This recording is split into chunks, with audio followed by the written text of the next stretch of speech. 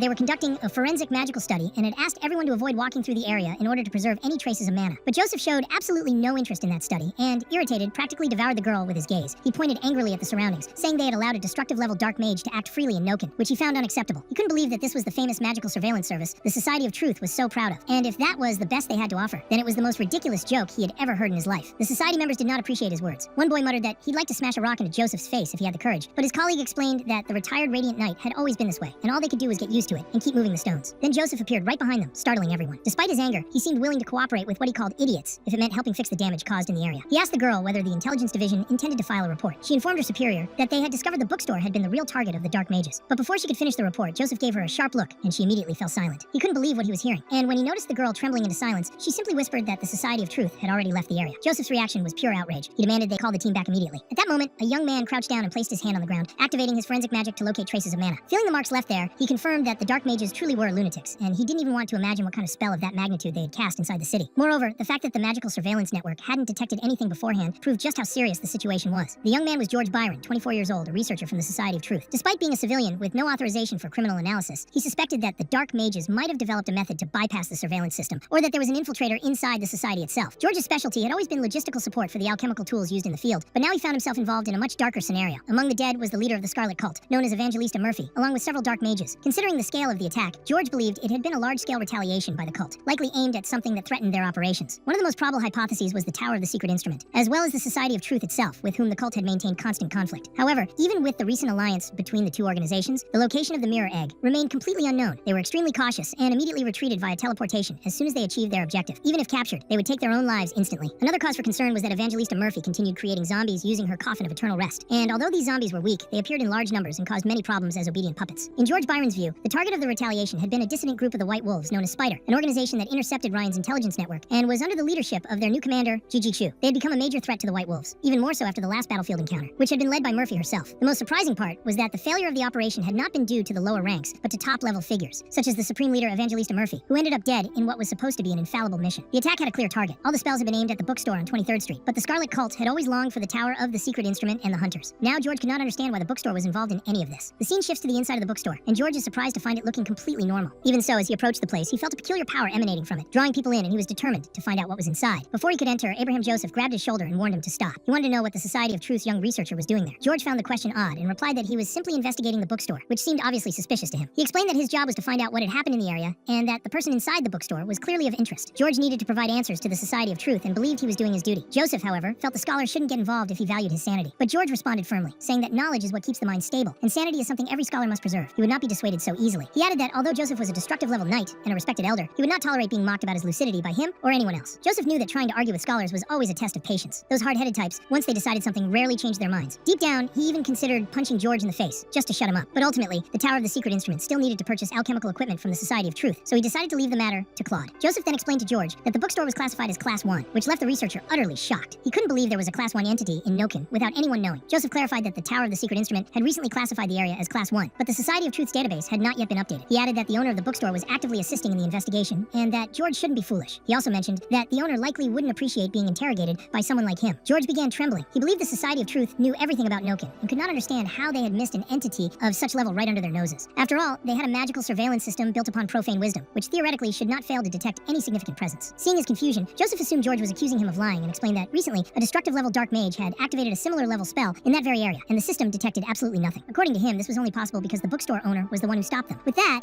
Joseph suggested that the Society of Truth conduct a far more thorough investigation. George was shaking from all these revelations when suddenly Doris walked past, her blonde hair immediately drawing attention. She was unmistakably unusual, and an elf as well. George didn't understand why an elf would be in Noken. For Joseph, this further confirmed his theory that the bookstore owner was in fact a noble elf. Elves were a reserved and proud race that rarely lived among humans. And more than that, the elf who had just exited the bookstore was not only pure-blooded, but also showed visible respect in her expression as she glanced back at the building. Given how long she had stayed inside, Joseph thought it wiser to return the book immediately, and that even the dog should be given a new owner. Then Doris approached George, called him human, and asked what he was doing standing in front of her mistress's door, leaving him confused, since he only knew of 4 primordial witches who were addressed as mistresses by elves. This indicated that the bookstore, located less than 1 street away, contained within it a dream world housing one of the primordial witches. But George did not want to believe it. Doris made it clear that the emissary chosen by her mistress represented her will, and declared that the Society of Truth had grown increasingly insolent. She wanted to know whether it was because of her mistress's kindness that they showed such foolish bravery, or if curiosity had clouded their judgment. She demanded to know whether that was why they dared look upon her mistress. In that moment, her presence became truly threatening, and George's eyes widened as he realized he had no idea how he had ended up in such a situation. He had ignored Joseph's warnings, argued with him, and tried to enter an area designated as Class 1 by the Tower of the Secret Instrument without the slightest caution. He now found himself in a critical position before a prophetic elf of destructive level, and he clearly wanted none of it. He had no idea how to react. That was when Joseph tried to intervene and defend the young man, telling Doris that George had no intention of offending her. He was only trying to do his job and figure out what had happened so he could report everything to his superiors. Joseph added that her master was truly compassionate, and he was certain she wouldn't mind a completely ignorant kid like him. Doris believed they should be grateful and said that what happened there was quite simple. She explained that the black mages had suddenly appeared for some unknown reason and attempted to cast a destructive level spell called Supernova Death Ray on the bookstore and the entire surrounding area. She simply put an end to it and killed all of them. She spoke in a direct and objective manner, and Joseph could see that everything she said made perfect sense. The hatching of the mirror egg was reaching its final stage, and the attack from the Scarlet Cult seemed like their own twisted version of a final celebration. This suggested that the bookstore's owner must have done something outrageous against the cult to become their target, and decided to deal with it by sending his own subordinate to confront the cult leader. In the end, Joseph believed the bookstore owner had chosen to side with them, so he asked Doris what she thought had motivated the mages to act that way. But she said she had no idea, and believed she was the one who should be asking that question. She informed them that she was representing the Iris family, and had arrived in Noken recently. She said she witnessed the black mages suddenly and unprovokedly attack her master's emissary, and under those circumstances, she felt she had to retaliate. Additionally, she helped eliminate those savages, and what impressed her most was that Joseph still hadn't shown even a shred of gratitude, and kept interrogating her as if she were the culprit. She found Noken's treatment of visitors quite strange. Joseph acknowledged they were not handling the situation properly, and clarified that the bookstore owner had his respect and gratitude. He explained that Lin Jie had once lent him a book that helped solve a problem that tormented him for a long time, and if it weren't for today's incident, he would be visiting Lin Jie at that very moment. George then tried to ease the tension, and smiled, saying it was good that they now understood what had happened so they could return and report everything. He thanked Doris on behalf of the Society of Truth for the help she had given Noken, but just then, George's communicator began ringing. Upon answering it, he froze. He couldn't believe the vice president himself was calling. At that instant, the scene shifted abruptly to 300 years in the past, in a settlement belonging to the Iris family, where 2 elf girls wanted to know whether Andrew was truly leaving. They didn't want him to go. Andrew said he was very grateful for all their generosity, for they had been warm and hospitable, but he needed to continue his research for the Society of Truth. He had learned a great deal, but he could no longer delay. Andrew Russell was a first-class researcher and didn't want them to worry. He assured them he would never forget the beauty of each one of them. The elf girls were clearly smitten, and Andrew seemed like a natural flirt, even wooing one of them to the point she nearly fainted from his words. It was obvious he had the silver tongue of a politician, and perhaps the elf girl would have accepted accepted him if there weren't so many people around. At that moment, Doris appeared and asked the others not to bother their guest any further. She stood out far more than the others, and it was obvious that among all of them, her beauty was the most striking. Andrew certainly noticed, and he looked captivated. Doris asked if he would be leaving that very day, and Andrew replied that he was just about to say goodbye to her. He wanted to know if she had finished the other prophecy, but Doris explained that this particular prophecy was crucial to her family's fate, and making an attempt would be pointless, as there was no way to force a fruitful result. But to her, that didn't matter. The benefit of being an elf was a lifespan that bordered on eternity. To reclaim her master's blessing, she needed to receive an enlightenment either from her master or from the targets of her master's favor. It didn't matter how long that would take. Andrew made it clear that if she needed any information, he would try asking the Society of Truth for help. Everything changed, but truth was eternal. Within 100 years at most, he believed he would become one of the Society's key figures. Until then, if no one else would help her, he wanted to promise he would at least do something for her. Doris interrupted by placing a hand on his head and thanking him. She thought he was such a cute guest. Andrew began trembling because, in his eyes, the situation was going quite well. Doris said people usually thought elves were proud and didn't interact with other races. But in reality, their longevity made them more considerate toward people and toward the things that mattered to them. In the end, there were few things worth remembering. She found Andrew's hair nostalgic. The last time she had touched it, he had been much shorter. Andrew told her to stop acting as if he were still a child, but Doris wanted him to give her a reason to stop seeing him that way. At that moment, she was willing to keep those memories until her body perished, but she wanted to know if he was willing to tell her his name. Then the scene shifted suddenly again. Andrew, now very old, was the vice president of the Society of Truth. He realized how much time had passed. The story continued in Nokin's central district. Inside the headquarters of the Society of Truth in Vice President Andrew's office, an old bald man was playing chess with another elderly man. This long-haired old fellow said it was unexpected to see the once glorious Iris family reemerge after so many years. This man was Walter Leonard, the head of alchemy at the society. The love of his youth had suddenly appeared again. It was a shame that the young man from before was now an elderly one. After a lifetime of womanizing, Andrew had failed to win the woman he truly loved. The bald man thought Walter should be careful not to lose his funding. He also believed the vice president was still coveted among the noble ladies of the central district. 300 years had passed, and perhaps that once popular man had changed, but the bald man preferred to drop the subject. He knew someone had recently accepted the bounty on Wild's head. That meant they were going to spend a lot of money again. The bald man's name was Raoul Feige. Walter was shocked to hear someone had taken the mission. No one had accepted it for 200 years. He thought anyone who did was asking to die. Raoul believed Walter should leave the laboratory more often. To him, it wasn't so strange that no one had accepted it before. Missions like that were meant for the Radiant Knights of the Secret Instrument Tower. Radical justice, facing evil, and protecting the innocent was their job. Raoul understood Walter's way of thinking, especially since Frank Wild had become impossible to track for a while. No one wanted to confront him unless they were at destructive level. Not even his greatest rival, Joseph, would accept a mission like that. Walter believed that if anything went wrong, the person would be in deep trouble and gain nothing. It made no sense for someone at destructive level to still need money. It was like imagining a poor destructive level individual. Raoul explained that in any case, the funds available to each department were very limited because of that bounty. And that was why Walter's research project would become more and more chaotic and delayed. Walter was extremely irritated by this and began to insult Raoul's projects, saying that, in the end, only the interrogators from the tower ever bought his trinkets. Raoul tried to defend himself, saying that the brilliant work actually came from his subordinate, Hanson Gorsuch, and that he would be sure to pass along everything Walter had said directly to him. According to Raoul, Hanson would definitely invite Walter to personally observe when he began developing a new product. But Walter wanted nothing to do with that. He preferred to continue the chess match he was playing with his friend, until he realized Raoul was trying to distract him in order to cheat. Bald Feige denied it, saying Walter was falsely accusing him, and that he still considered Walter his best friend. But Walter said that in the end, anyone could be his friend as long as they had money, believing Feige was nothing more than a ruthless and greedy schemer. Raoul insisted his friend was wrong, and made sure to declare that his research was extremely useful. His plan, called Clay Idol, was in its final stage, and if he got the Philosopher's Stone, he could complete it immediately. All of it was only possible thanks to Doris's help, and the Philosopher's Stone taken from the Eternal Resting Coffin was far more powerful than anything the alchemical masters under Walter could ever create. Walter had heard that dozens of times, but the reports always came back with flaws, and a few weeks later, they were asking for more money again. Raoul tried to explain that this happened because the Philosopher's Stones were insufficient. The two began arguing, the tension rising more and more, but Walter, curious as ever, wanted to know who had taken the mission for Wild's head, since Raoul still hadn't said. The bald man knew his friend wouldn't guess it, so he explained that this time it wasn't someone of destructive level. The one who had taken the mission was a hunter of dreadful level. The scene then shifted abruptly to a creature being struck in the face by a sword. A white-haired man wearing a mask was searching for something while cutting down several creatures. He barely knew which direction to go, but when one of them tried to attack him from behind, he found what he was looking for and sliced it in half. He looked at a paper in his hand and thought that he needed to finish this in order to reach destructive level. He was holding the document that contained information about Frank Wild, and figured he wasn't a bad target. Raoul explained that his name was Burton Ackerman, a dreadful level hunter, known as the Watcher of the Pale Night. He wanted to use that mission as a personal achievement, and during the normal test, he had reached destructive level after injecting contaminated blood into himself. That was why Raoul approved his request, though Walter still showed some reluctance about it. Then Andrew appeared, wanting to know what the two were talking about. Raoul asked if, at the end of his life, the vice president had dealt with the problem, but Andrew told them not to worry. He said 300 years had really passed, and that he was now very old. Even so, she looked exactly the same as the way he remembered her. Not even the way she spoke had changed. It was as if he were still inside a dream. Raoul believed all of that was probably due to the melancholy of reuniting with his old love. Doris was an elf and hadn't changed at all, and the bald man didn't understand what was so surprising about that, especially considering that Andrew had been a womanizer in the past and hadn't thought about her for even a second. For the sake of funding, he thought it best not to bring up the subject. Walter, however, wanted to know directly from the vice president what was going on in that bookstore, because he had heard that the Iris family had offered some sort of service to the shop owner. Andrew didn't like that insinuation at all, and explained that the offer wasn't to the bookstore owner, but to the being behind him. He told the two old men that the Tower of the Secret Instrument had transferred the data to them, and handed documents for Walter and Raoul to analyze. Andrew also delivered news that Walter did not want to hear. They had cut 30% of his department's funding starting the following month, which left Walter completely shocked and demanding to know the reason. In the end, Andrew made it clear that he would never believe Nokin was harboring an indescribable level unknown entity, but Joseph himself had written that. They couldn't simply ignore it. Even if the entity was friendly, having something like that in Nokin was problematic, though there was no need to rush. Walter didn't quite understand what the vice president meant, so Andrew clarified that Frank Wild was also connected to that bookstore, and he wanted them to take Ackerman there so he could be their eyes. Walter understood argued that this was a way to verify whether it was dangerous to keep that indescribable level entity alive, but Raoul thought they should be more cautious. Andrew was aware of that, but stated that the priority was the magic mirror egg, and that was why he would allow Ackerman to go there. At the moment, it was the best decision they could make. He didn't deny that they were using Ackerman, but at least they wanted to understand how everything worked, and what the shopkeeper's true motives were. Simply saying he was friendly wasn't enough. The recent incident made them all reflect on what they were doing. The purpose of the Society of Truth wasn't only to pursue knowledge, but also to maintain order. And whenever an organization became too authoritative and too powerful, it began to rot from within. The two old men understood that the vice president was trying to say there was an infiltrator inside the Society of Truth. Andrew knew the internal surveillance service had failed, allowing the Scarlet Cult and the White Wolves to escape several times and remain hidden until now. They would have to deal with that directly, or the organization's credibility would collapse. It was a price they couldn't afford. The vice president made it clear that he knew the two of them well, and saw them as shameless old men who only wanted to stay idle. That made both of them widen their eyes. Andrew believed the Society of Truth's main problem was the failure in internal monitoring, and wanted the two of them to ensure that would change. President Maria wanted that as well. If she weren't busy fighting an indescribable level entity at that moment, she would be the one giving them that kind of authority. That was why Andrew emphasized that Ackerman should check things first. If necessary, they shouldn't fear the existence of an indescribable level being, because even the gods die, and only the truth is eternal. The two old men simply agreed. The scene then shifted to the bookstore, where Linji was listening to the news. The report stated that the previous night, an explosion in a gas pipeline between 21st and 23rd Street caused significant damage. Experts said the cause was the combination of bad weather and years of equipment neglect. A lightning strike had triggered multiple explosions, but firefighters arrived in time to begin rescue efforts and contain the fire on 23rd Street. The left side of the street had houses still intact, while the right side had been reduced to ruins. Linji found it all very strange, as that was exactly where he was. He quickly opened the door and realized the state of destruction outside. He had only slept for a moment and had no idea how such a massive explosion had happened. His sleep had been so deep lately that not even a gas explosion had been enough to wake him. He thought nothing important had happened besides Doris's visit. She bought 30 books and scared off some people who seemed to be looking for illegal immigrants. Now in the morning, there was even a police officer standing in front of the shop. He thought life was bizarre, but the good part was that everything stopped right in front of his door. If it had been any different, his life in that other world would have already come to an end. He thought about Doris again, and before leaving, she had insisted on giving him a potted plant because she couldn't accept his gift with empty hands. He thought she was overreacting. She gave him a seed she claimed was very valuable, and explained that it had its own consciousness and fed on desires, but he believed it was just one of her fantasies. Since she wasn't that old, she still had the heart of a girl who believed in such things, and he found that understandable. So he began watering the little plant, thinking it would be great for purifying the air. It could also improve the appearance and atmosphere of his shop. He hoped it would grow into something interesting. The little plant was already starting to sprout, and 1 week later, it became a beautiful rose. Linji felt like his week of hard work had been rewarded, as the seed had turned into a lovely flower. He had always wanted to grow plants himself, but they never lasted long. He finally succeeded with one, though he was still suspicious because it had bloomed in just a week. In his mind, roses were like bushes, so it was strange that there was only one flower. But Doris had told him it was a rare species, and he believed the plant had unique properties. In the end, she hadn't even said it was a rose, so it could be something different that simply resembled one. The flower grew quickly and seemed easy to take care of, which was great, since even someone like him, who wasn't good at gardening, could maintain it. He decided to display the plant's prettiest side to his customers. Keeping the bookstore nicely decorated, he believed, would put people in a good mood and maybe encourage them to buy more. Linji was truly a bookshop owner who resembled Mr. Krabs. He loved money. He decided to open the shop because it was getting lonely not having anyone to talk to. That was when an eye appeared in the middle of the rose. The scene then shifted to Burton Ackerman, who had arrived at 23rd Street and noticed everything looked normal. He stood in front of the bookstore and thought the exterior didn't look very inviting. He believed the owner had never intended to sell books seriously and was trying to make the place look deserted. He hadn't realized it before, but now it didn't seem like a coincidence. Using his supernatural hunter's sense of smell, he tried to pick up a clue and managed to detect Frank Wilde's scent. It had been on some time, but there was still a faint trace of ether mixed with the rain, and it was clearly Wilde's aura. But it wasn't totally obvious to Burton. Even though he had truly sensed Frank's aura, which was quite polluted, Wilde still couldn't escape the keen nose of a hunter like him. However, Burton believed the source of that aura seemed to be some kind of conscious spirit that wasn't very strong. He concluded that maybe a less skilled mutant had passed by and been fooled by something. The aura seemed more prominent there than anywhere else, which made Burton suspect that the Society of Freedom might be right, and that Wilde was using that place as his headquarters. Despite that, it still seemed more like a temporary hideout. According to the information he had, Frank had visited that shop twice, and due to the lack of ether, he believed the place was frequented by other people more often. That's why he thought Frank Wilde would return, giving him the chance to confront him. Perhaps that was also why the Society of Truth hadn't made a move yet, since the White Wolves and the Scarlet Cult were occupying its efforts at the moment. Burton could also still smell the blood from the last battle that had taken place there. Besides dealing with the aftermath of the conflict, they had relocated everyone in the area. The Secret Instrument Tower and the Society of Truth were experienced in covering up this kind of incident. But now that Murphy was dead, that shouldn't be a concern anymore. He only hoped she had understood her mistakes at the moment of death. Deep down, he thought she had simply been unlucky to cross paths with a wise elf, and even if Doris hadn't been there, he believed the group would have failed all the same. The magical mirror egg was truly powerful and capable of driving people insane. But as a hunter, he preferred not to be too curious, so he wouldn't jeopardize his mission. His objective now was to wait for the target to appear so he could earn his destructive level classification. He remembered what his senior always said about the greatest qualities of a hunter being patience and caution. So he decided to act like a normal customer and scout the place without drawing attention or allowing any complications. Carrying out the mission, he entered the bookstore wearing a raincoat so he wouldn't get wet. As soon as he walked in, he saw the place was exactly what he expected. The bookstore had a simple appearance, and there was no sign of any supernatural aura, until he saw the gargoyle and recognized it as one of Wilde's creations. A decent piece of craftsmanship capable of detecting killing intent and attacking on its own. As long as he didn't try to harm the librarian, everything would be fine. He knew that even if Linji was just an ordinary person, he had still been chosen by Wilde, so extreme caution was required. With a smile on his face, Linji welcomed Burton, happy to finally have a new customer. It had been a while since he had served anyone, so he wanted to take the opportunity to give advice and earn some money. He was determined to get as much out of Burton as possible to renovate his bookstore. He didn't have many customers, but he trusted his persuasive skills to convince people to spend more there. He wanted to know whether Burton was there to rent, browse, or buy books, and said he could ask anything he wanted. Burton replied that he was just looking around, and also felt that question was perfect for someone simply killing time. He began to believe the bookstore owner was a good actor. In the end, he decided to look around and finish his reconnaissance innocence quickly. Up until that moment, nothing had caught his attention, until he saw something that made his eyes widen. It was the rose Doris had given Lin Ji. He didn't understand what it was, but he thought it was very beautiful and probably expensive. The bookstore was dull, but that rose stood out. Suddenly, an eye emerged from within the flower and stared directly at him. Burton began to tremble, unable to understand what was happening. He couldn't move and felt as if the flower were extracting something from his soul. It seemed like a trap, but he couldn't believe he'd been caught. He hadn't detected any magical fluctuation. Meanwhile, Lin Ji continued speaking normally, saying that if Burton had any questions, he could ask, and that he was free to look around as much as he wanted. That left the hunter even more stunned, not understanding what the bookstore owner meant by letting him look as much as he wanted. He couldn't move and believed everything had been planned from the beginning. He thought Lin Ji had already seen through his disguise, and since the librarian was smiling, he assumed it was because he had walked right into the trap. Burton had thought Lin Ji was oblivious and merely arrogant, but now the librarian seemed to be sarcastically expressing that he should look all he wanted, as if it were a clear form of intimidation. He thought Lin Ji wanted to see his fear and helplessness. He felt deeply irritated and believed he had never been so humiliated in his entire life. Death seemed like a better escape, but the thought that the bookstore owner would utterly destroy him was even more terrifying. Burton felt as though the rose was ripping out and devouring something from deep within his soul, and all he wanted was to understand what the hell was happening. He had no idea. His power and awareness were still present, but he was incapable of doing anything. He wondered if he would remain like that until he simply died on the spot. He couldn't accept it. He couldn't understand why the bookstore owner didn't just kill him right away. At least that would end his agony. He began to believe Lin Ji was some kind of sadistic demon. In the end, he started blaming himself for ending up in that situation. He gave up resisting. He just wanted someone to rescue him somehow. But then Lin Ji noticed Burton didn't look well and asked if he had any questions. When Burton finally looked at him, the bookstore owner picked up the flower and asked if his new customer thought it was pretty. In the end, Lin Ji truly had no idea what was going on and was simply happy that the flower had caught the customer's attention. Burton finally managed to move when Lin Ji had touched the flower. He was extremely shaken by the feeling of being on the brink of death. He wanted to scream but didn't have the strength. Suddenly, several eyes appeared on the rose and then disappeared. With a trembling voice, he confirmed that the flower was very pretty. If he hadn't felt everything so vividly, he would have thought he was hallucinating after injecting so much contaminated blood. He began stepping back and ended up bumping into the wall. At that point, nothing else mattered to him anymore. He no longer cared about earning the destructive level certification or about Wild. He just wanted to stay alive. The hunter had completely lost the will to fight. He only thought about sitting in a wheelchair and reflecting on the meaning of life, since he had almost lost it. In the end, Lin Ji thanked Burton for the compliment and believed the rose was happy too. The librarian thought that the secret to profit was accumulating little by little, since the details mattered. He remembered well what Doris had explained about that plant. He believed that upon seeing how much he valued the flower, Doris would be happy, and when that happened, he would gain another loyal customer. Since he took care of the flower every day, he truly cherished it. While the librarian gazed at the rose with attention, Burton remained completely shocked, unable to understand what was happening. The bookstore owner simply seemed to enjoy playing with people, and even showed a sense of closeness with the flower, as if he saw that monster as his own child. Even Morph, with all his nightmare beasts resurrected as perfect creations, would never treat something as vile as that flower as a child. And now Burton wanted to understand what the hell that bookstore owner was. He began considering that Lin Ji might not even be human, and if he happened to be something similar to the rose but merely took a human form, everything would make sense. That would explain why Burton hadn't felt any aura, and why Lin Ji's personality seemed so twisted to him. The fact that he was unbelievably powerful confirmed that the entity before him was a superior existence. Burton came to that conclusion and decided to treat Lin Ji as amicably as possible. He expressed that he could see how dedicated Lin Ji was to taking care of the flower. Now he was certain that the Society of Truth knew exactly what was happening there and had intentionally guided him to the bookstore, using him as cannon fodder. He also couldn't understand how someone like Wild could hide in a place like that. The bookstore looked more like a sacrificial altar than a hideout. Being such a dangerous location, Burton decided he needed to leave as quickly as possible, and that he should act naturally so the bookstore owner wouldn't notice. He then tried to explain that it was getting late, and that Lin Ji seemed busy, so it would be better for him to go. But the librarian, being straightforward, asked if the hunter was feeling alright, as he looked sick. Burton was stunned and tried to explain himself, but Lin Ji cut him off, commenting that he looked a bit pale, and asking if he wouldn't like to rest for a while. He pointed to a chair he had prepared for customers like him, and explained that it was great for relaxing and chatting. Burton grew even more desperate, thinking Lin Ji had noticed his attempt to escape. He had no idea what the bookstore owner was thinking at that moment, and tried to justify himself by saying he was feeling perfectly fine, but Lin Ji didn't find his words convincing. He asked him not to push himself so hard, saying he only wanted to offer good service. Deep down, however, Lin Ji found his new customer extremely irritating, since the man looked exhausted, but refused to show any weakness. The librarian judged by his appearance that the man was a typical office worker around 35, someone with a wife and a boss, on the verge of a midlife crisis and clinging to his youth. Because of that, he felt it was important to stop him from being consumed by stress. He also noticed in the hunter's eyes a complete lack of purpose, so he decided to ease his guard with a few carefully chosen words. He asked him not to worry and simply sit in the chair, explaining that there was no one else around and no one would know what happened there. He also told him to see him only as an old friend, and that if something was bothering him, they could talk about it. He made it clear that he was good at making people open up. Burton became extremely terrified upon hearing that, and didn't know whether those words had a literal meaning. He thought it was an obvious intimidation, and wanted to explain himself, but he didn't know if he could say everything to the librarian. So he asked himself what else he could possibly have done to be upsetting Lin Ji. Then he revealed that he had been waiting to ambush Frank Wild in that bookstore, but instead he had been completely crushed by the owner of the place. He began to hallucinate, thinking Lin Ji had confirmed everything, and that, since he had been a nuisance, the man would now open his heart by force. Burton started crying, convinced he was about to die, but it was all just fear-induced delusion. He truly believed he was going to end that way, while the bookstore owner remained completely unaware of what was happening. Suddenly, Lin Ji apologized to the hunter, who was still standing in front of him. In the end, the librarian simply said there was no need for such formality, and asked him to sit down already. Burton, believing he was already accustomed to humiliation, sat before things could get worse. He wanted to cry, feeling as though his career as a hunter had come to an end. Lin Ji, seeing that he was finally willing to sit and talk, decided to take the first step. He believed he needed to do this gently, like someone who opens and savors an oyster slowly. Burton soon realized that Lin Ji was watching him in a strange way, almost as if he were looking at food, and decided to be cautious with every word he said. But the librarian quickly clarified that there was no problem if he didn't want to talk, and calmly asked if the problem was that he was pushing himself too hard. This frightened Burton, who immediately imagined that Lin Ji knew everything about his pursuit of the destructive level certification. He was now certain the librarian knew all his secrets and wanted to understand what he was plotting. To Lin Ji, this was perfect. He saw that his vague talking technique was working flawlessly. In reality, when the librarian mentioned that the hunter was pushing himself too hard, he was referring only to an overload of problems, whether from work or personal life. To him, it was clear that this customer was completely lost. Burton, realizing he had no way out, decided to tell the truth and hide nothing anymore. He said he had only been trying to earn approval for the destructive level rank. He had no idea how he could face someone as terrifying as Lin Ji. He explained that the hunter's source of power came from the corrupted blood of nightmare beasts, and that it didn't matter whether it was a dark mage or someone from the Society of Truth. They would never be considered human. He began to sweat and admitted he had given up. He said they were only using him as a disposable tool, and that he had finally realized it. Almost in a breakdown, Burton began explaining to Lin Jie that his superiors claimed the system was fair, but that he was constantly looked down on by those arrogant people. To him, it was all far too unfair. Lin Jie, trying to understand, interpreted it differently. He thought Burton was being exploited by his own boss, someone who made him work hard while promising a promotion that would never come. He thought the hunter was just another victim of near-slave labor, and therefore asked if Burton had tried searching for another path. The hunter grew even more frightened by the question, unsure what the bookstore owner truly meant by it. Burton thought the librarian had simply used a common expression, but it was as if Lin Jie had ignited something inside him. The bookstore owner then explained to the hunter that he had known for a long time that he was nothing but a tool in the eyes of those who used him. He said that now Burton could seek another path, instead of continuing to serve people who would never give him anything good in return, who would never recognize his real worth. To Lin Jie, Burton was an intelligent man, and would understand perfectly the meaning of his words. Burton, however, wasn't sure if it was truly worth it. He wasn't happy with the way he was treated, and knew that the hunter's power came from something impure. Their supernatural abilities originated from the corrupted blood extracted from various nightmare beasts. Not only was it borrowed power, it was also extremely unstable, and completely lacking any logic in its manifestation. As soon as the hunter had activated his lycanthropy, he began little by little to transform into one of the creatures he had sworn to hunt, gradually losing his sanity until his soul was completely corrupted. Many of the strongest hunters ended up merging with the corrupted blood in their last moments of lucidity. Those were the moments when they finally lost control and turned into nightmare beasts, causing destruction not only for the Society of Truth, but also for the Secret Instrument Tower. Hunters, therefore, were not just useful allies in certain situations, but constant risks, capable of becoming enemies at any moment. That was why no one truly cared about them. Even before completing his evaluation in the Society of Truth, Burton had to undergo sanity and control tests. He didn't blame the institution for this, as he knew the risk was inherent to the very nature of hunters. Even so, he still felt proud to be one. Hunters use their mortal bodies to pull nightmare beasts out from within themselves, shaping them through corrupted blood and turning their souls into genuine weapons. Every night they went out searching for dream fragments, facing long and violent battles. They had neither the noble spirit of knights, nor the lineage of mages, nor the wisdom of scholars, but the souls of hunters had never been inferior to those of other mutants. For more than 30 years, Burton lived as a hunter. That might not mean much compared to the longevity of other mutants, but for someone of his class, he was already old and on the verge of collapse. The corrupted blood he carried came from the Pale Man, and the concentration within his body had exceeded its limit long ago. Every time he activated that blood's power, his sanity neared the abyss and his strength weakened. He knew his body wouldn't endure much longer. He took pills to maintain control, and as long as he preserved his lucidity, he could keep fighting. But the medicine had begun to fail. Knowing he needed a solution to maintain his sanity, he accepted the mission to hunt Frank Wilde, a task no one else wanted. He planned to use that accomplishment to earn approval as a destructive level hunter. However, at that moment inside the bookstore, he realized he had been deceived and used as nothing more than a disposable tool. Now, with no faith left in the Society of Truth and lacking direction, Burton confessed to the librarian that he believed he no longer had any choice. In the end, the Society of Truth monopolized everything, and if he wanted to have a place in the world, he needed to believe in it. Lin Jie understood that this was a monopoly, and if one didn't have enough determination, or if the organization was too corrupt, it simply wasn't worth it. But since his client wasn't considering other options, he believed there was something in Burton's mind holding him back, and decided to offer encouraging suggestions to help the old man overcome that barrier. He wanted to know whether Burton truly thought it was impossible to abandon them, and wished for his client to reflect on his current situation, on what could happen in the future, and on how others in the same position were living. Lin Jie didn't want to be alarmist or incite anything, but he believed Burton needed to choose what he truly desired. The old man even felt desperate for a moment before he broke into a smile and understood perfectly what the librarian meant. He interpreted Lin Jie's words as saying he should find his own path, and that people use their own strength to shape their futures. Now he understood better, and realized that hunters could prove their worth on their own, so they no longer needed the Society of Truth. He thought the bookstore owner's words were genuinely inspiring, because they opened his eyes and left him reinvigorated. Lin Jie didn't imagine the old man would become so determined, and thought Burton was ready to take a gamble and start a new business. So he offered another set of supportive words, explaining that sometimes a simple commitment wouldn't bring the desired position, and might even lead to being exploited further. But Lin Jie made it clear that the hunter wasn't alone. There were still partners who could join him, and new experiences were possible. Everything depended solely on his own choice. He just needed to think about it carefully so he wouldn't regret it later. If he had already reflected on it, Lin Jie had someone in mind to recommend. He explained that he had a client named Ji Shu who might be able to help him, and said he would introduce the two at another time. Burton recognized the name, and Lin Jie smiled for a moment. Then the old man asked if that was what Lin Jie wanted him to do, if it was all part of some greater plan. The librarian answered that yes, that was exactly it. Burton began to believe that Lin Jie had planned everything long ago, but he wanted to understand how someone could foresee so much, as if he were some kind of god. And while Burton imagined Lin Jie as a superpowered being, the librarian himself was simply pleased that his conversational skills were working. Although the client didn't like to admit his problems, Lin Jie had no difficulty formulating questions to guide his thoughts. Now that Burton had finally confessed everything, all that remained was to ease his worries. Lin Jie felt that starting a new business would be good for the old man. After all, many people couldn't endure working around 12 hours a day, 7 days a week, slowly wasting away, and that alone was terrible, but the stress was even worse. Being oppressed by a boss who saw you only as a tool was unbearable. So, for the sake of Burton's physical and mental health, he should look for his own path. But going from slave to entrepreneur wasn't simple. It required not just determination, but also a plan and capital. To ensure that such a rare client would last a bit longer, Lin Jie decided to offer a new guarantee, and believed Ji Shu could help Burton by ensuring he wouldn't end up unemployed. The librarian truly wanted to fight fire with fire, and at least in Noken, there shouldn't be any company more dominant than low resources. This corporation was controlled by Zixu's homeland, and basically monopolized all mining rights in the lower district, as well as being involved in the region's main industries. In Noken, its influence was unimaginable, both in daily life and in business, and anyone willing to investigate it thoroughly would always find the company's hand in something. Even though he had been a foreigner in that world for only 3 years, Lin Jie could feel the presence of that company in his bones. Shortly after arriving, he had briefly investigated its history out of curiosity, and quickly found that it had existed for an impressive amount of time, considering that its predecessors had once controlled an army in the lower district. Its history was far more intricate, and many of its parts could no longer be verified. Regardless, the reason it was so dominant was directly tied to how Noken was organized. The city was divided between the upper and lower districts. The lower district was completely separated from the ground, built artificially with steel supports, and when seen from above, it looked like a giant sphere. Noken was as large as Chinese provinces, and the streets near the central district had proper names, while the rest followed letter and number identifiers. The upper district's structure was entirely artificial and had no natural resources, because all real resources were in the lower district, also called the underground or transition zone. Only the Society of Truth had access to those streets, and at that moment, they were under strict lockdown. The reason for the isolation was the contact that lower district citizens had with the border of Azir and the mist of the Great Walls. They were either patients or descendants of people infected with a strange disease, and had therefore been forced to live in quarantine for millions of years. Their ecosystem had become completely different from the upper district. The scene showed the people of the lower district, whose appearance differed from humans, and a grandmother taking her granddaughter Red to the food rationing point. The grandmother gave part of her own meal to the girl while Red looked toward the sky, wondering what the world above was like, and whether that was where her great-great-grandparents had lived. She wondered if people up there also worked the entire day just to eat, like they did below. The grandmother believed that one day Red would see it all with her own eyes, and told her that when that day came, Red would be the one to tell her story to the world, because the grandma would be too old by then. The scene then shifted to Lin Jie, observing the plague church that had originated in the lower district, and was still the main belief of its people. In any case, the two districts were completely separated for various reasons, and much of that was due to the organizations that specialized in traveling between them to gather resources for the upper district. This competition led to the rise of the massive Low Resources Company, which now held exclusive authority to distribute passes to the lower district, and Lin Jie thought that was utterly absurd. If someone that wealthy were to walk into his humble bookstore and buy the distribution rights to his books, it would be extraordinary, but he knew he couldn't dream like that and needed to run his business properly. Lin Jie remembered that at the time, he would never have imagined that the only daughter of the head of Low Resources would become a regular customer, but he also believed everything had happened thanks to his conversational talents. His silver tongue had carried him that far. He believed Ji Shu could easily find a job for Burton, so he informed the hunter that she could probably help him. A few days earlier, she had gone through some difficulties, and he helped her resolve everything with a bit of guidance. Now it was almost time for her to return the book she had borrowed, and Burton was surprised to learn this. Everything was beginning to make sense to him, and he was amazed at how much Noken had changed. In the end, the original reason for the cooperation between the White Wolf hunters and the Black Mages of the Scarlet Cult was that Helix had lost the battle against Ji Shu. He had been forced to sacrifice his second-in-command, Casper, and flee alone. Helix was defeated because his former prey had suddenly become the most powerful one. Now Burton understood that Ji Shu had received help from the bookstore owner, and because of that, he was willing to trust. It wasn't just empty talk. Burton began to think Lin Jie had provoked a conflict between the hunters and the Society of Truth to bring it to its knees. He thought the bookstore owner was toying with others and inciting clashes like a demon that disturbs men's sleep, and even so, his words continued echoing in Burton's heart. He found those words dangerously captivating, and now believed that the path Lin Jie wanted to offer was to unite scattered, factionless hunters and organize them into something capable of rivaling the Society of Truth and the Tower of the Secret Instrument. Burton was beginning to believe that Lin Jie would completely change Noken. Everything seemed like a game to the bookstore owner, and Burton considered himself lucky to have become one of his pawns. Now he understood why Lin Jie had revealed all his intentions. The flower had drawn out his deepest desire, and in the end, Burton no longer wished to seek the Society of Truth's approval or to complete the destructive level assessment. Instead, he now wanted to test his new resolve and raise the banner of the hunters. He genuinely desired something like that. He knew it was dangerous, but he wanted to do it anyway, and that desire was driving him insane on the inside. Still, something made him curious. He wanted to know if Lin Jie really rented out books, and the bookstore owner was delighted by the question, making it clear he was just about to bring up that subject. He knew Burton would struggle since this was his first time doing something like that, so he picked out a book for the hunter, explaining that it was a good starting point. The book was about how to start a business with no capital. Burton kept thinking about how he had heard Lin Jie say that Ji Shu had rented a book, and that was how she had received power from him and followed his instructions. The connection seemed obvious to him. Lin Jie had used one of his books to grant her power and guidance. In the end, Burton realized that all those books were filled with forbidden powers. The bookstore owner then explained that with that book, he too could find a new path and fulfill his own aspirations, so he would no longer be treated like a fool. Suddenly, the book handed to Burton turned into The Sacrifice of the Void. The title shocked him, and when he touched it, the pages began to fall apart and disintegrate. He then found himself wandering through a colorless universe, an eternal void. There he encountered several creatures before being struck by an energy that pierced his body and slowly began to destroy him. Panicking, he closed the book and started trembling, unable to understand if what he had seen was some hallucination related to lycanthropy. But he could still feel traces of that energy inside him and clearly sensed that a channel to the void had now been opened. The creatures he saw terrified him deeply because it felt as if they had noticed his presence. Now he understood what this new path meant, at least in his own way. Lin Jie then explained that if Burton intended to move forward, he had to be certain that being opportunistic was an essential skill. Everyone wanted to do business at no cost, but to Lin Jie, such rewards belonged to those who had reached the end of the road. In the end, Burton agreed, for now he could open the channel to the void whenever he wished after being pierced by it. He realized that he was at one end, and on the other side was an imperceptible void. By following the channel, he could offer sacrifices and, in return, receive rewards that would obviously depend on the mood of those creatures. Now he understood what true opportunism meant, and it seemed like the greatest deal of all, with no cost whatsoever. The beings within the void were indescribable, and he had no idea how powerful the bookstore owner must be to interact with such entities. Burton then stood up and thanked Lin Jie for the teachings, but the bookstore owner made it clear that the journey ahead would be long, and that Burton would need strength, mentally and in many other ways, because being opportunistic alone would not be enough to guarantee success. He hoped that the next time he saw Burton, the hunter would have achieved what he desired so much. Burton promised he would not disappoint him and left, unable to believe the level of altruism Lin Jie showed. The hunter's path had just become far more interesting, and Lin Jie was happy to have offered the right guidance to another lost soul. He thought life was truly inspiring. The scene then suddenly shifted to the central district, at property AI-6, known as Noken's isolated island. Inside, Ji Shu was sitting at a table looking a bit different now, with pointed ears. She opened the smoked northern incense, pressed the ashes with a seal, and added incense powder.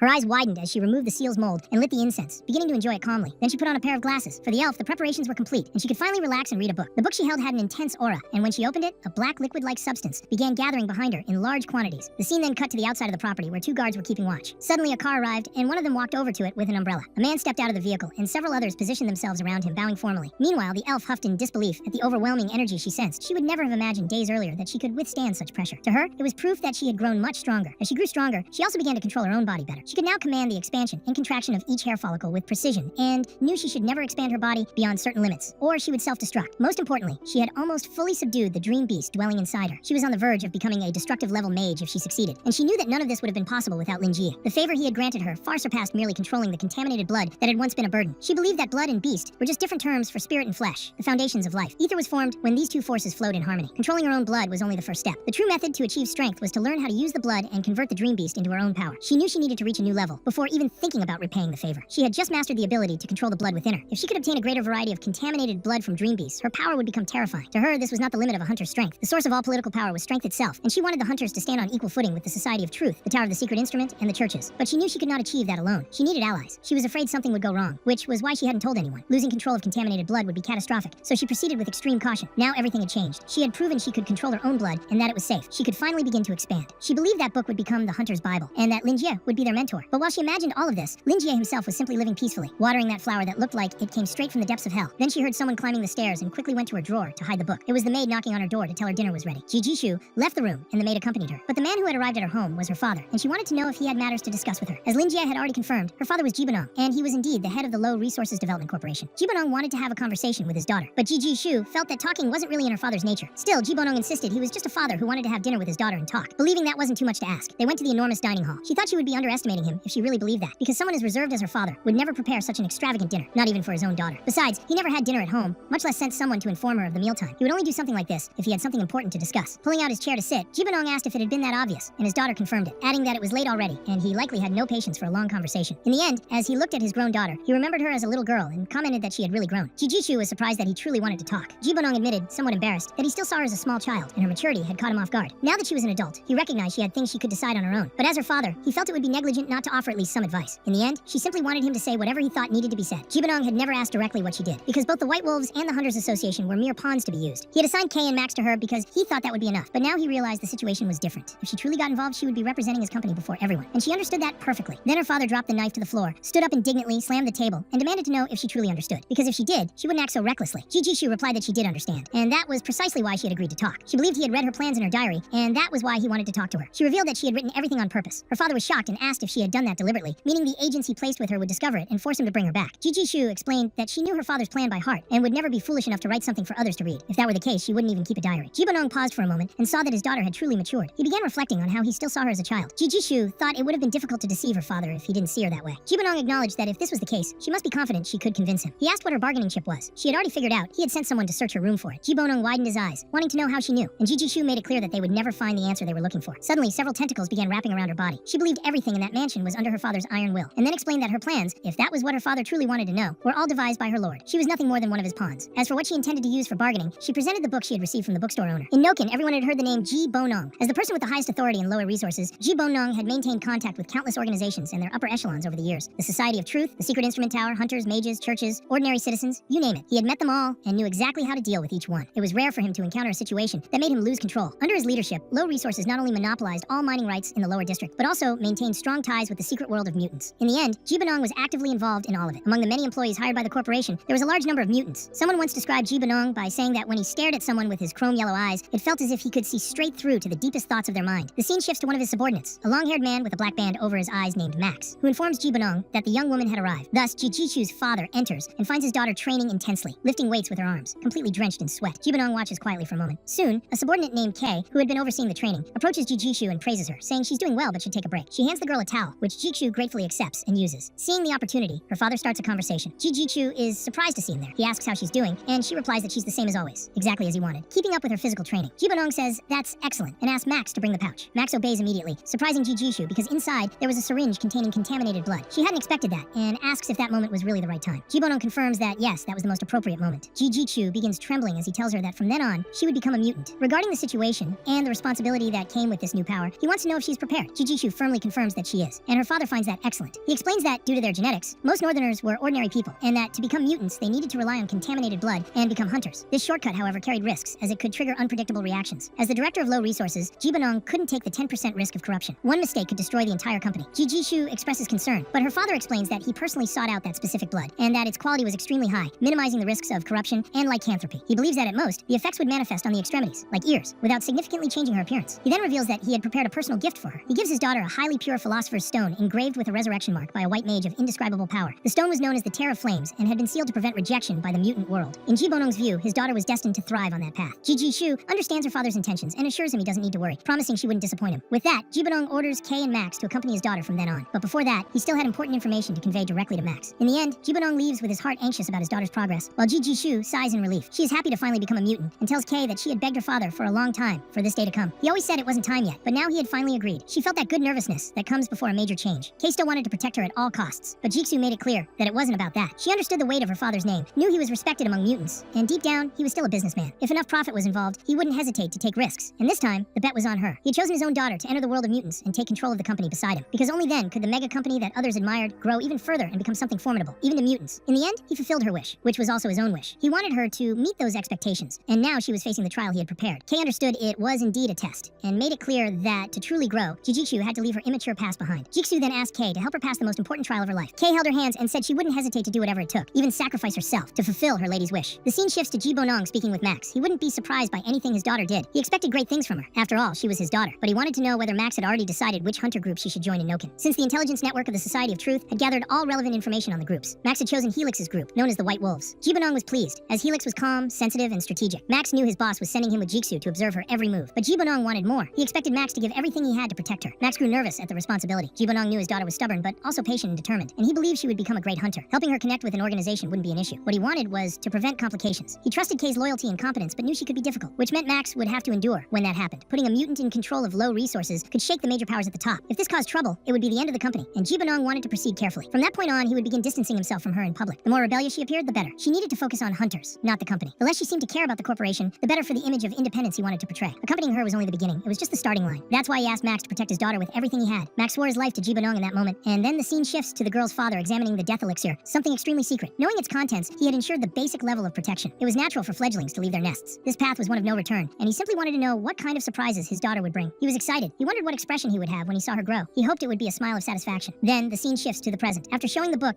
as a bargaining chip, her father realized he had been careless, and never imagined he would lose twice in a row to his own daughter. In the end, she could now predict his actions and thoughts. Now he understood the feeling. One day she had been learning etiquette, and now she was a confident hunter capable of deceiving her own father. He noticed that with that bargaining chip, she had changed a lot. But it wasn't just what she did to persuade him. The important part wasn't the book itself, but its origin. The plan brought a storm with it, and was extremely risky. For the company, the decision involved many variables. He needed to act cautiously and didn't want her involved. But Jijishu wanted to know what low resources would gain from it, or what the person behind him could profit through the company. In the end, she realized her father knew about her connection to the bookstore owner. She knew that when profit was involved, a businessman would do anything, and she believed her father wouldn't make an exception. He considered that this might be true for an ordinary businessman, but he was different. His daughter believed she wouldn't have become so strong without injecting more contaminated blood, and acknowledged that she only evolved so quickly because of the book. That book wasn't something he could simply buy whenever he wanted. She wanted to know what he thought, whether obtaining the distribution rights to that book would be good or bad for the company. But her father had analyzed the secret instrument tower's reports and believed that that Class 1 entity was still a complete mystery. He couldn't attempt contact without very careful consideration. His daughter then clarified that in her recent visits, she noticed Lin Jie had his own way of acting. He followed the logic a true bookstore owner should have. If someone was on the same wavelength as him, he was cordial. But she admitted she wasn't good at that. In the end, she didn't have the authority to represent the company and negotiate with the bookstore owner. So if her father was considering it, she thought it was a good idea. It would be better for him to speak with Lin Jie personally, but there still remained the question of whether he would accept or reject that proposal. Suddenly, the scene shifts to the group gathered with Helix. They felt they couldn't go on like that. The situation was growing more desperate by the moment. They no longer wanted to fight against the secret instrument tower. They were exhausted. In the end, the Scarlet Cult had been destroyed, and it would be a huge problem if they couldn't continue incubating the magic mirror egg. But when all the subordinates began talking at once, Helix demanded silence and explained that the main objective was precisely to hatch the magic egg. All they had to do was hatch it, and they would win. Helix didn't want anyone doubting that. In 3 days, the Truth Society would send a shipment of sky silver stones to 78th Street. They had to retrieve those stones, and everyone understood what needed to be done. Preparations began immediately. However, Helix privately believed that the amount of sky silver stones wouldn't be enough to hatch the magic mirror egg. But saying that in front of everyone would mean the end of the White Wolves. There was nothing he could do until an entity suddenly appeared before him, claiming it could solve the problem. Despair washed over Helix, who demanded to know what that presence was. Frank Wilde appeared out of nowhere, leaving Helix completely stunned. To old Frank, the magic mirror egg was like a torch, and life was the most precious fuel. The scene then shifts to the headquarters of the secret instrument tower. In the conference room sat the retired Radiant Knight Joseph, who was now the head of intelligence. He sipped iced tea as he spoke with a man who wanted to hear more about the bookstore owner. Before discussing Lin Jie, Joseph wanted to know what the man thought about the term indescribable. He wanted to know whether the man imagined the ancient dragon of the prehistoric era, or perhaps the giant of the first era, or even the elf king of the second era. There were also the 4 primordial witches who embodied absolute power. Joseph didn't deny the strength of those beings, but Lin Jie gave off a completely different impression. It wasn't just power, there was something grander about him. He used the metaphor of moths, which possess phototaxis. They follow their instincts and fly head toward flames. But usually, not all of them throw themselves into the fire, because they still retain the most basic instinct for survival. Joseph saw it differently. If a moth could behold the sun, he was certain it would abandon every thought and follow that instinct to the end. Even if its body turned to ashes, it would willingly offer itself to the sacred fire. And to an ordinary person, that was exactly what the bookstore owner represented. In the end, Linjie wanted Joseph to let him personally handle the matter of Candela. But Joseph wanted to know if the man thought he would refuse. The truth was that he was terrified. No one knew that sword better than Joseph. Candela was an immeasurable weapon, capable of frightening even indescribable beings. No matter how strong someone was, they could never withstand the degradation of mind and soul. It always led to ruin. The secret instrument tower had always chosen the brightest radiant knight as Candela's master to temporarily suppress the curse and allow the sword to be used. But the radiant knights died one after another, and the tower began to lose hope that Candela's curse would ever be resolved. The crucial point was that Joseph had realized the book Linjie had lent him had the power to suppress the sword, and so he began to believe the bookstore owner was the best person to keep it. He believed Linjie did not want the sword out of a desire for power, but because he could see how much pain it caused, and now wanted to save him. In the end, Joseph felt it might be best to entrust Candela to his hands. But just as he was leaving, the man called out and asked him to wait a moment. He was visibly shaken and wanted to know whether Joseph had considered the consequences if Candela were used for evil. But Joseph truly didn't know what to say, for he had never thought of such a possibility. Protecting the tower's reputation was something he left to the counselors. He only believed in the justice he carried in his own heart. The scene then shifts to a screen replaying that entire conversation. The system ended the playback, and the woman present explained that this was the recorded interview with Knight Joseph when he had suggested transferring the sword. There sat the elders of the Secret Instrument Tower Council. This was the External Connection Center and Internal Office, where the elders discussed what could be done. Then the scene shifts again to Joseph walking through the hallways, as Claude reports that the recent movements of the White Wolves indicated those hunters knew Nokin's structure hundreds of times better than the Black Tower itself. They were moving like rats through the streets. Whenever they initiated a pursuit, the White Wolves vanished without a trace. They could only search street by street, but that was extremely inefficient. Now the Black Tower was working on a new plan. They would cross-reference the most frequent locations to deduce the unofficial secret pathways. Claude explained that the White Wolves' area of operation had been drastically reduced, and Joseph knew that the city was very old. The real maps existed only in the minds of the older residents who had lived there for decades. Getting a complete map was practically impossible, and no one like that existed within the White Wolves. Joseph already knew they were receiving outside help. Claude continued, saying they had destroyed 3 hideouts in recent days and captured 20 hunters. They were being interrogated, but were difficult to handle. They had even tried using mind spells, but their minds were especially fragile. They had probably injected themselves with contaminated blood nearly to the limit, and were beginning to go insane. Joseph thought it was a good way to avoid interrogation, since they had become so deranged that no information could be extracted. Claude believed the White Wolves knew they were nearing their end, since they were losing their sanity and, besides stealing resources, were also destroying and murdering purely for fun. Joseph began trembling with rage because this only caused panic among civilians. He believed the attacks were keeping the logistics division occupied, and in the end, to the city's ordinary citizens, mutants were still just a myth. It wouldn't be easy to eliminate organizations like the White Wolves while also maintaining stable public relations. Claude had previously warned that there was no clear pattern behind the destruction and massacres, but Joseph explained that the special aspect of the magic mirror egg was its ability to seduce minds. Joseph knew the enemy's ambition outweighed everything, and believed they were trying to divert their attention. Claude mentioned there were reports that the White Wolves collected certain body parts after killing their victims, and that they might be trying to replicate some of Murphy's rituals. But so far, there was no concrete evidence. Amid all this, the big question arose, why couldn't the Truth Society provide a complete blueprint of Nokin, when even a fraction would be a great help? But Joseph believed that even a small fragment would be enough to uncover what was wrong there. He also suspected that some of the structures had been built by the Truth Society itself, and thought Claude was foolish for not understanding why they refused to share even a single piece of the map. Claude simply brushed it off, thinking his teacher was in a good mood that day. Now he would need to come up with another strategy, since they couldn't count on the Truth Society. Joseph then placed a hand on his shoulder and warned that the White Wolves wouldn't last much longer. He also believed the Truth Society was about to offend them both, treating them as if they were incompetent. Even so, he thought it was a good idea for Claude to track down passageways and camera locations while handling the matter, as their budget for the following year was already secured. The Truth Society had plenty of money, and would certainly pay well to keep them quiet. They then headed to the intelligence division, where Joseph wanted to know the current situation of the Scarlet Cult. Claude explained that the cult had been in dire straits ever since they lost Murphy, and most of the members had ceased their activities because they had been zombies controlled by her. Those who were still in good condition joined the White Wolves or fled without leaving a trace. The cult essentially ceased to exist. Claude was frightened to learn that such a powerful elf existed, but he was also worried about telling this to his mentor, and tried to escape a possible backlash. However, Joseph found the most incredible thing of all to be the owner of the bookstore, since the sage of the Iris family had called him Lord, making it clear that her family was willing to serve him. Claude's mentor wanted to know how everyone was reacting, and Claude explained that only the higher-ups of the Secret Instrument Tower knew about it. There was a lot of speculation about the bookstore owner, but everyone behaved the same way, overwhelmed by fear and maintaining complete submission. Joseph believed that any rational being would react like that, and in the end, he wanted to thank Linjie, because without him, they probably would have had to wait until Murphy caused much greater damage. They only realized too late that there was someone far more powerful than Wild and Nokin, and it would be foolish not to value the bookstore owner. He also knew the elders weren't stupid enough to send someone to investigate Linjie at such a critical moment. There wasn't even an official notice, and to Joseph, the people in the Truth Society only knew how to talk. Taking action was not their strong suit. It would be much more useful to use the intelligence network to gather information. At that moment, the scene shifts to Andrew snapping his pen in half, and immediately afterward, Walter and Raoul ask if anything happened. But Andrew just makes an excuse, saying he suddenly felt tired. Deep down, the two are worried about losing their funding because Andrew was thinking about Doris. The scene then shifts again to Joseph taking the report Claude had delivered and ordering him to continue his work as usual. Joseph opens his email inbox and sees a message from Vicky. In it, the transfer request for the Candela sword would undergo an investigation, and if the evaluation results aligned with his, the request could be approved. This leaves Joseph very surprised and overwhelmed with emotion. He briefly makes everyone in the hallway levitate off the ground. Next, the scene shifts to a woman with very beautiful silver hair walking in the rain. She was on her way to the target of mission number 0113 Class 1 sector, heading straight toward the bookstore owner. The narrative shifts again to a group of hooded figures gathered together, discussing Linjie and explaining that the document in their hands had been written by Joseph himself. They stated that the bookstore had played a crucial role in causing the magic mirror incident, which led to the rapid collapse of both the White Wolves and the Scarlet Cult, and even motivated the transfer request for the Candela sword. The goal was to allow the bookstore owner owner to keep the sword, because Joseph believed Lin Jie wanted to save him from his suffering. But the elders couldn't simply act based on one man's words. Since the secret instrument tower still had no concrete information about Lin Jie, they were conducting a full evaluation, with close contact and direct observation, to uncover his identity, status, and true objective. Obviously, the element of power could not be ignored. Many elders wanted to examine a Class 1 being up close. For this mission, the deputy head of logistics, Lucy Caroline, was dispatched, a harpy hybrid with mind control talent. She might not have been the most brilliant evaluator in the tower, but she was certainly the most modest. And there was Lucy Caroline, present as a professional evaluator holding multiple roles within the secret instrument tower, acting commissioner of the Elder Council, deputy head of logistics, and a fear level knight. She could not allow complications in that mission, so she had decided to act as a regular customer, communicating with Lin Jie discreetly and filling out her report with as much information as possible. As soon as she enters the bookstore, the owner himself welcomes her. In the end, she thought Lin Jie seemed fairly normal and showed no suspicious traits, but she knew appearances could be deceiving, and had learned that the bookstore owner had immobilized Joseph, so she preferred to remain respectful and avoid contradicting him. Thus, she sat down with the intention of relaxing and not letting nervousness get in the way, wanting to follow her plan carefully. She greeted Lin Jie with a smile, and he found it impressive that a new customer had such a captivating smile, showing competence and genuine spontaneity. However, he ended up assuming that the woman was a lady who worked during the night, simply because of the professional way she smiled. He imagined she wouldn't buy any books, and was only there to sell him something. He even thought that her hi had already revealed her intentions, and to him, it wasn't worth wasting time. He figured she should give up on trying to promote anything to him, and decided to treat her as a customer using his conversational skills. So he attempted to guess her next line, and got it exactly right when she asked if he was the bookstore owner. She was extremely shocked, as if he had read her mind, and she couldn't understand how he did that without her noticing anything. She started to believe he had activated some sort of warning mechanism, which confused her even more, since Joseph had mentioned that her target was friendly. Now she wanted to call for help, while Lin Jie thought he was amazing for exposing her without any effort, considering her charm tactic outdated. To him, she was an opponent, and he would fully grasp the workings of her mind without giving her a chance to hesitate. Meanwhile, he calmly sipped his tea, believing he needed to stand firm. He thought the simplest way to guide her would be by asking questions. She wanted to start the conversation and lead it, but he wouldn't allow her to do whatever she pleased. He explained that there was no need for her to be in shock, and that since she had come of her own free will, he wondered if she had any idea what she might encounter there. Moreover, he declared himself the very target of her mission, and made it clear that he knew her intentions. He believed she was there to promote some sort of product, but everything took on a different meaning when it involved the bookstore owner. In the end, he made it clear to Caroline that her movements were superficial, and she wasn't hiding her intentions very well. Caroline was stunned to realize he had discovered her mission. He showed irritation at her carelessness, and now it was evident that she had been warned. Caroline felt as if he had seen straight through her and believed that her entire approach had only proven she couldn't hide anything from him. Suddenly, she felt a toy in her hand and began trembling. She apologized if she had caused any inconvenience, and explained that she still had a few questions to ask. She believed that if she could keep him calm, everything might work out, and she just needed to continue being respectful. She explained that it would be very enlightening if he could help her, if he was willing. In the end, Lin Jie noticed she was quite determined, and had even found a new strategy. He also assumed she would use a questionnaire to gather information about the product she wanted to sell, so he became curious about what kinds of questions she had. Caroline felt a bit more at ease, thinking he had a good temperament, and asked why he had opened a business in that place. This kind of question caught Lin Jie off guard, because until then, he had assumed she was just a saleswoman, but now she seemed more like a researcher. It would be difficult to answer honestly, since he couldn't reveal that he had been reincarnated and sold books just to support himself, so he preferred to say he had been guided there by his own interest and destiny. Caroline wrote everything down in her notebook, and asked what he thought about the event that had occurred in the region. Lin Jie wasn't sure if she was referring to the gas plant explosion, but he commented that he considered it a tragedy. Still, he believed that some people truly deserve to die, because life is far too precious to be handled negligently. He had seen on the news that the factory had poor supervision, and all the accumulated negligence over the years had led to the tragedy. Caroline understood and thanked him for the answer. Her last question was about how he felt about what he was doing currently. That question bothered Lin Jie a bit, because it didn't seem to connect very well with the previous ones, until he finally understood where she was going with it. When she asked why he had opened a business in that location, she actually wanted to know the land value. When she asked about the explosion, she wanted to understand how it had affected the region. And now, by asking about the present, she wanted to gauge the overall state of local businesses. Realizing this, Lin Jie concluded that Caroline worked for some company interested in evaluating the value of that property through a disguised survey. The idea would be to rebuild something on those ruins, but since there were other companies competing, everything had to be done discreetly.